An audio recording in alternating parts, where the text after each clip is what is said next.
Bonjour à toutes et à tous, bienvenue dans le nouveau tuto d'IBgraph. Alors aujourd'hui, on va s'attarder un tout petit peu sur les périodes, le choix des périodes lorsque l'on fait des impressions dans Bob 50. Alors, on va y voir deux choses, principalement à quoi sert la période par défaut et on va voir qu'on va pouvoir faire des choix automatiques de périodes pour se faciliter un petit peu la vie quand on a besoin d'impression. Cela marche aussi d'ailleurs dans les consultations. Donc évidemment, on va aller dans Bob 50. Donc avant de commencer quoi que ce soit, je vais déjà vous montrer une toute petite chose, hein, donc c'est la période par défaut. Donc si maintenant, aujourd'hui, on est le 3 octobre 2022, hein, donc je suis en train d'enregistrer ça en octobre 2022. Si je sors par exemple un grand livre client, donc je vais dans les impressions, impression grand livre client, par défaut, il me propose une période. Vous voyez, ici, il m'a proposé avril 2020, ce qui évidemment ne me correspondra probablement pas, parce que je suis en octobre 2022, donc peut-être que je travaille encore sur 2021, mais plus vraiment sur 2020. Alors ça, déjà, sachez que ce choix de période qu'il vous propose dans les consultations ou dans les impressions par défaut, en fait, ça se passe dans la gestion des périodes. Donc utilitaire, gestion des périodes.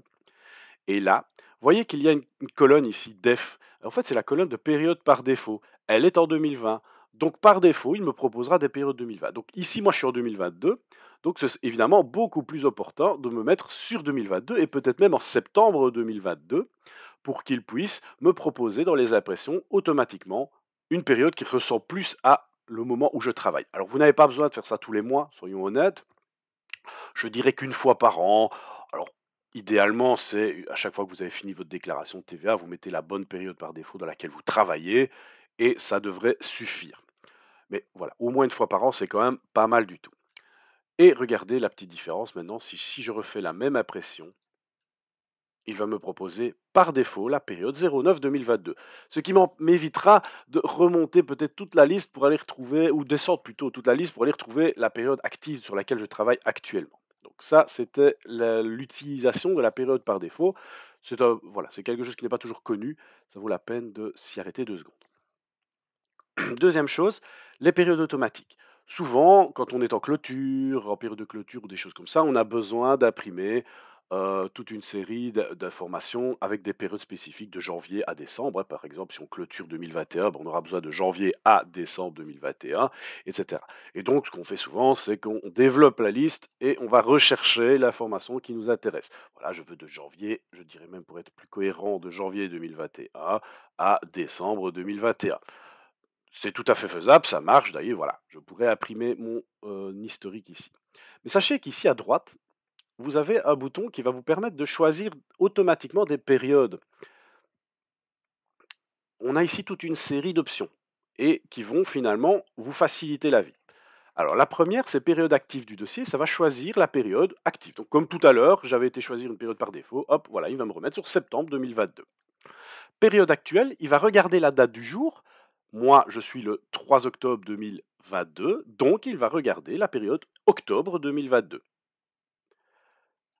Dernière période écoulée, eh ben, il va se mettre sur la période précédant le mois en cours. Donc on est en octobre, il va donc se remettre sur septembre 2022, donc c'est le mois précédent. Ensuite, j'ai également trimestre actuel, donc hop, il va aller se mettre sur le dernier trimestre cohérent. Attention, pas les trimestres légaux, ce sont les 3 derniers mois.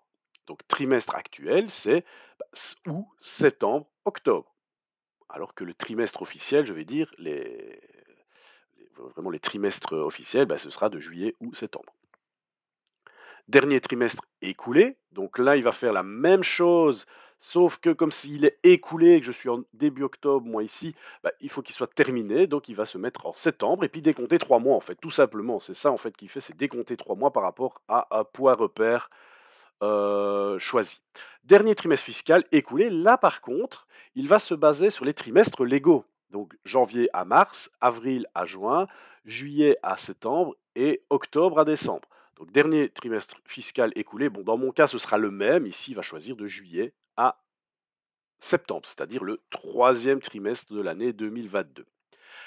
Et alors les plus intéressants, j'ai envie de dire, ce sont les années fiscales actuelles, tout ce qui est lié finalement aux années fiscales ici. Donc il y a l'année fiscale actuelle, il va prendre d'office toutes les périodes de l'année en cours, de l'exercice fiscal même je dirais.